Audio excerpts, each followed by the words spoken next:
रहज़नों से गिला क्या करें हम दोस्तों, यहाँ तो निगहबान ही खुद चोर हो गए। इस शायरी में रहज़नों का मतलब लुटेरों से है और निगहबान का मतलब रक्षक से है, यानी रक्षक ही भक्षक बन गए। लेकिन सवाल तो यह है कि क्या पुलिस सिर्फ छोटी मछलियों को फंसाकर मगरमच्छों को रास्ता दे रही है?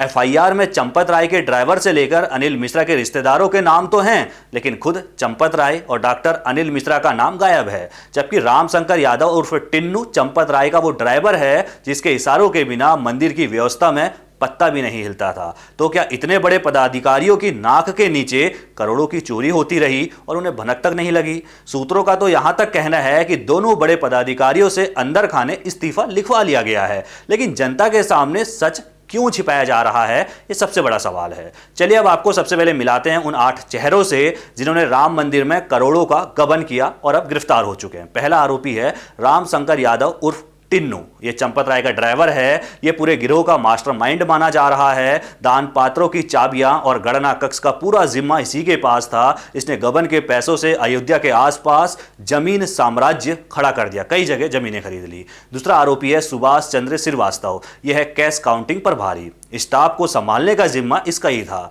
लेकिन इन्होंने खुद आंखें मूंद ली और बाकी चोरों को इस सिंडिकेट में एंट्री दे दी। तीसरा और चौथे आरोपी हैं लवकुश मिश्रा और अनुकल्प मिश्रा। ये दोनों ट्रस्ट के पदाधिकारी अनिल मिश्रा के सगे रिश्तेदार हैं और इसके अलावा आपस में ये साला और जीजा हैं। लवकुश के घर से पुलिस ने 12 लाख रुपए नगद बरामद किए। वहीं अनुकल्प मिश्रा की तरकीब तो सबसे शर्मनाक थी। ये गणना कक्ष से नोटों की गड्डियां चुराकर बाथरूम में छिपा देता था। अगला आरोपी है मनीष यादव। ये टिन्नू का भतीजा था। इसकी काली कमाई का आंकड़ा सबसे बड़ा निकला। पुलिस ने इसके घर पर छापा मारकर सीधे 36 लाख रुपए नगद बरामद किए हैं।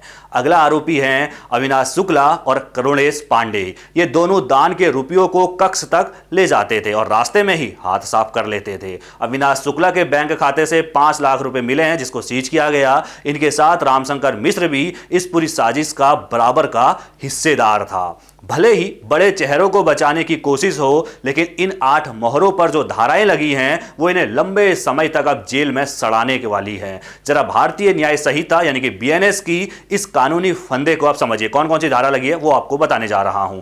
पहली धारा है बीएनएस की धारा 305। ये कब लगती है? पूजा स्थल या सुरक्षित स्थान पर चोरी करने पर। इस पर सजा क्या हो सकती है? 7 साल तक की जेल और जुर्माना हो सकता है। इसके अलावा जो दूसरी धारा लगी है वो है बीएनएस की धारा 306। ये कब लगती है? कर्मचारी या सेवक द्वारा चोरी करने पर लगती है। अधिकतम सजा का प्रावधान इसमें 7 साल तक की जेल और जुर्माना हो सकता है। तीसरी जो धारा है वो है बीएनएस की धारा 316(5). ये कब लगती है? गंभीर विश्वासघात पर, यानी कि सौंपी गई संपत्ति का गलत इस्तेमाल करने पर।